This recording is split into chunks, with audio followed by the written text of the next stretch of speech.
Hello, welcome back to my channel. Hey, I was, perusing the internet like I always do, and there was this thing that I came across where they asked a question to, the internet, and asked, anybody who wanted to go ahead and answer, right? Well, the question was, let's see, when did you know when your friends weren't really your friend? Right? So I thought about it, and I've had several instances like this. And I'm actually going to go over two of them. One was, let's see, when I was relegated to the wheelchair for a year. I thought I had friends. Boy, was I wrong. uh, it's hard to explain that feeling, you know? I went from a social butterfly. I would go out every weekend, and I would go to the clubs, and I would go, well, I say clubs, but it was more like one club. I would go to the Goth Industrial Club, and that was pretty much where I was happy. So I would go there, and, well, unfortunately, everything collapsed when I got sick, as is normal in America. So if you get sick, you'll lose everything. And I can tell you right now, there's a million Americans that can concur with that story and validate it, because it's very true. So in one fell swoop, I lost my job. I lost my ability to walk. I lost my health insurance. I had no ability to or access to physio. Um, and I was on my own. The only thing that I was able to actually acquire was the disability because of all the issues that I have. So there was that, but it was a substantial pay cut, believe me. And I've had to just make do with less and less in life, but that's okay, because I've noticed that when you have less in life, you get more creative with what you have. So it's cool, I'm not complaining. Um, so yeah, I noticed that all these so-called people that called themselves my friends, when I got sick and in the wheelchair, they were nowhere to be found. They didn't call me anymore. They didn't text me. They didn't come by. They didn't ask where I was or why I wasn't at the club or anything. Nothing. It was just like crickets. And it really was a giant wake-up call.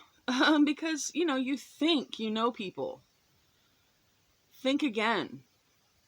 It's the tests and trials of life that will show you the true colors of your friends, okay?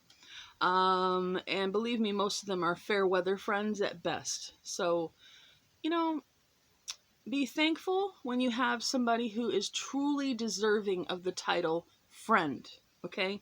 Because I'm telling you, people throw that word around like it means something, and a lot of times, I'm sorry, but you're saying, well, I just met someone, this is my new friend, and I know it's just a figure of speech to some, but it's becoming like the norm, and people are saying, oh, this is my new friend, like, this is my new friend. Where did acquaintance go? Where did I just met this person go? Right. Well, anyway, the only person that ever really checked on me was the owner of the club, which was kind of funny, but he was a nice guy. Always was. I like John. So, yeah. That was one situation that happened where it was a giant wake-up call, and I was on my own, and I really realized, the value of friendship and the fact that it is rare. A real friend is rare. Most of them are opportunists, if you ask me. But just saying. And then the the truth is, in life, the people that can hurt you the most are the ones that are closest to you. I would beg you to never forget that, please, because they know how to hurt you the most. They really do. And there's a song by an artist that I really like, and he says, basically like, you wonder what it's like to be where I am. These people that I supposedly am supposed to trust, they stick the knife in my back and break it off. That's how it felt when all these people, supposedly friends, disappeared out of my life. And it was like, wow, okay, I get this now. And I had done all kinds of favors for them. I'd done their hair, their makeup. I'd helped the drag queens. Wow, but okay. The second betrayal was very painful. It happened before I ended up in the wheelchair, so maybe I should have said that first, but sorry. I ended up with pneumonia, and I was in the house making sure, taking care of everybody, and I was slowly getting worse and worse, and just trying to like deal with it, hoping it would go away, which is, I believe, honestly, 99% of the people over in America, I think that's what we do, is we just hope it'll go away because we don't want to deal with the medical bills. But so eventually it got so bad that I had to be taken to the hospital reluctantly. And on the way there, I noticed that breathing was getting more and more difficult, and that's a very, very scary thing. There's nothing like it in the world, you know? When you can't breathe, whoa. Like, there's different fears in the world, but that is definitely a horrible one. Suffocation. Don't recommend. But I arrived in the hospital, and I was promptly sick and blacked out. And basically, I was moved to the ICU, which is the intensive care unit. I was there for 2 weeks. And while I was there, my boyfriend decided to cheat on me with a girl that I knew and called a friend. Yeah, he didn't tell me anything. And the really screwed up part to me is coming up, really. He didn't show up at the hospital for, I don't know, like a few days, like, really. And then all of a sudden, one night he shows up with her in tow. And I didn't think anything of it, you know, because a lot of it is carpooling, you know, like they had a car, he needed a ride. That's what I thought it was, honestly. But, you know, he came in with her, and they dropped off this, it was a black, like, you know, the Thai pet, like, stuffed animals, and it was a black cat with orange eyes and orange ears, and it was really cute. I think its name was Spooky or something. Or Frady, I think. It was really cute. I'd like another one, actually. But, yeah, they came and dropped that off, checked on me, hoped that I'd get better, and then left.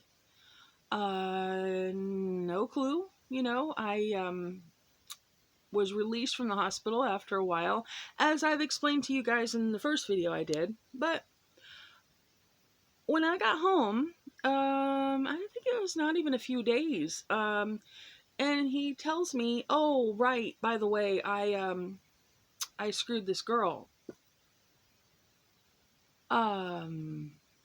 Okay. You mean while I was unconscious? Yeah, apparently. You know, he couldn't wait. It was too hard for him to just wait around for me to get better. And this is somebody that used the words, "I love you." When you tell someone I love you, it needs to have real meaning. And the meaning of the words, they're not just something you say, it's something you show with your actions. You follow?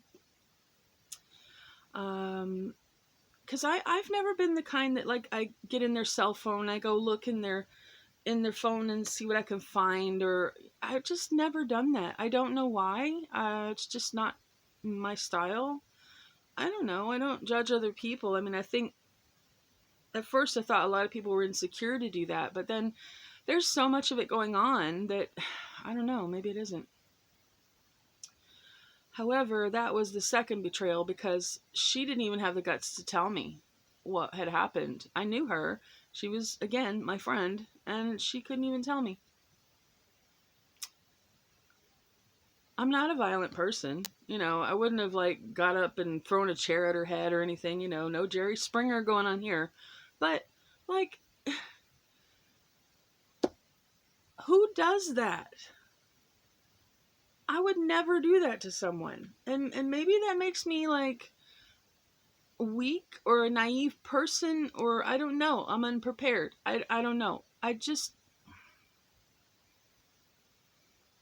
would never do that to someone, you know? Like, I am what they call polyamorous. However, what that means is that the people that are involved in the relationship are aware completely of what's going on, and they are under the agreement between the people that are having the relationship, and everybody's comfortable with what is going on. There is a huge difference.